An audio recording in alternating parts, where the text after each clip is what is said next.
Well, hello everybody. Welcome back to G Bear's Off-Grid Ways Homestead in the Desert. And yeah, still 93 degrees at 16 minutes past 7 p.m. Yeah, it's been a hot one today. It's been a hot one every day. It's like 77 days in a row of temperatures over 100 degrees. And I'm talking like 105 to 110. And they just said on the news and weather that we're looking forward to some more of it. So anyway, I'm going to get a quick one in here. I want to try this one a little bit later. That's why I waited, besides the temperature thing. But yeah, the thing is, I want to make sure that my upload speeds are still working and it's not some type of a fluke.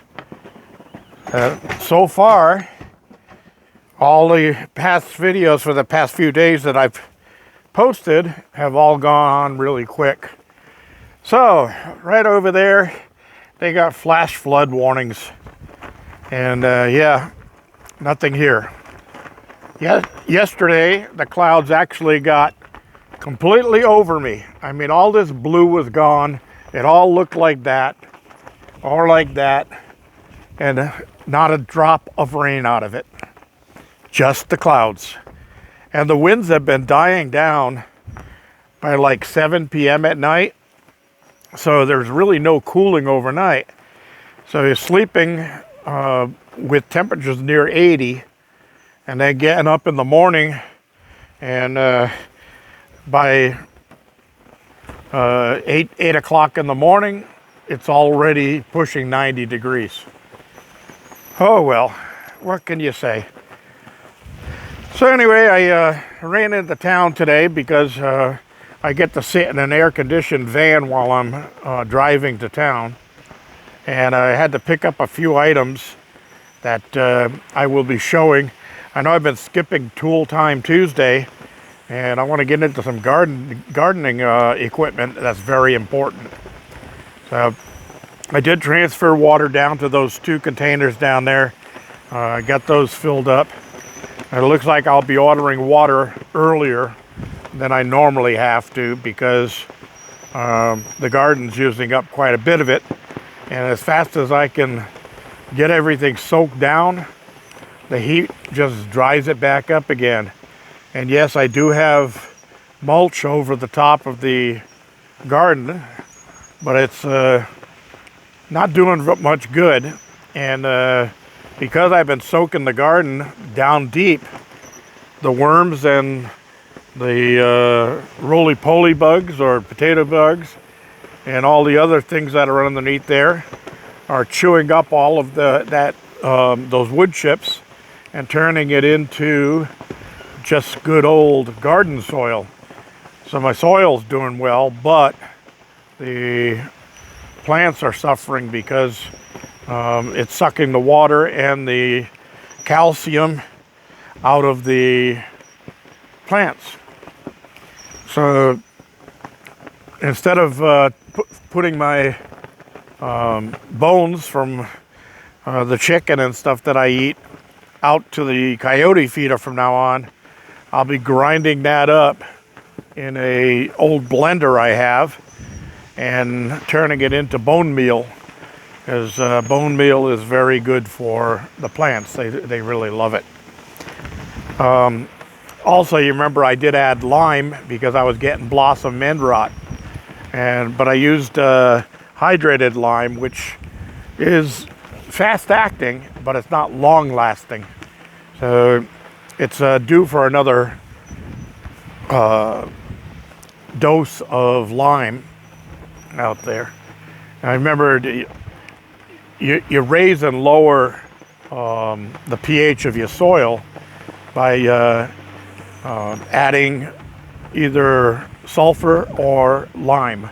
Those 2 things will raise and lower your pH. And you want to keep the pH around 6.5 is what I usually like. but they say you can get it all the way up to neutral, which is 7. But I try to stay between 6.5 and 6.8 if I can. So we'll be doing an episode on that.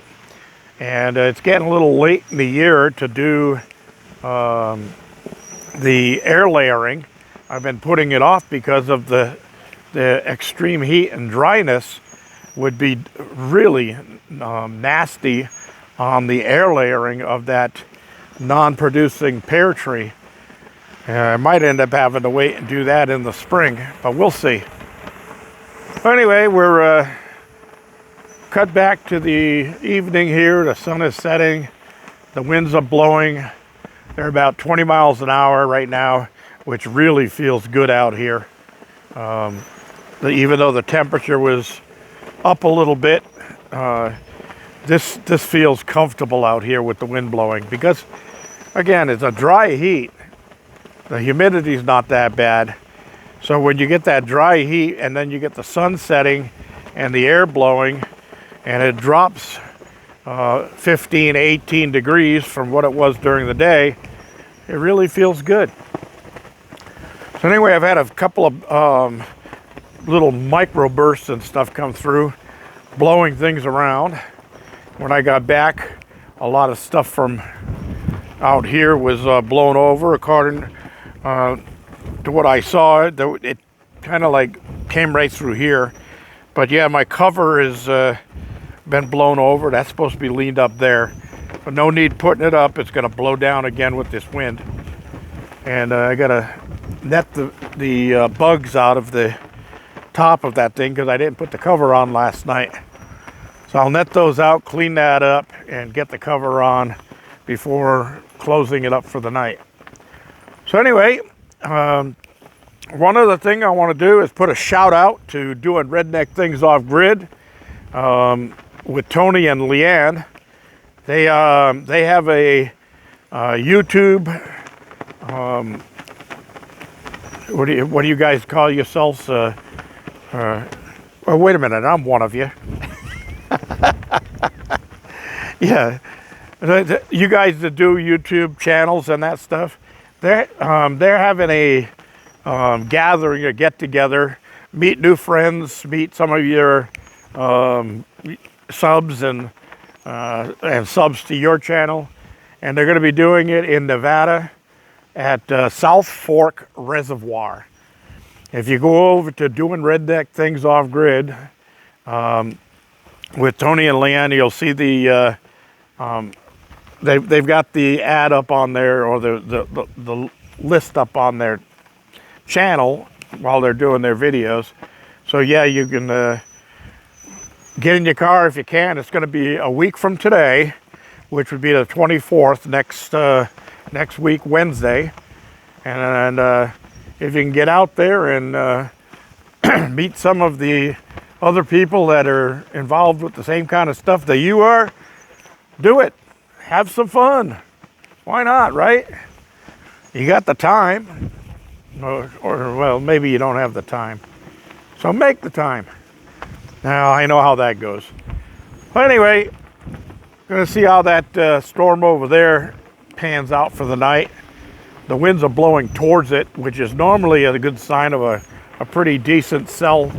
The low pressure sucks the wind from the high pressure side to the low pressure side. So that being a low pressure, and over my shoulder being the high pressure with the clear skies. And you can see the way the flag is blowing and the way my wind turbine is cranking and making me some electricity. So, yep, that's it. Thanks for joining me, everybody. G-Bear reminding you to give me a thumbs up down there, and don't forget to share and subscribe. We got some important stuff coming up here. This is G-Bear signing off.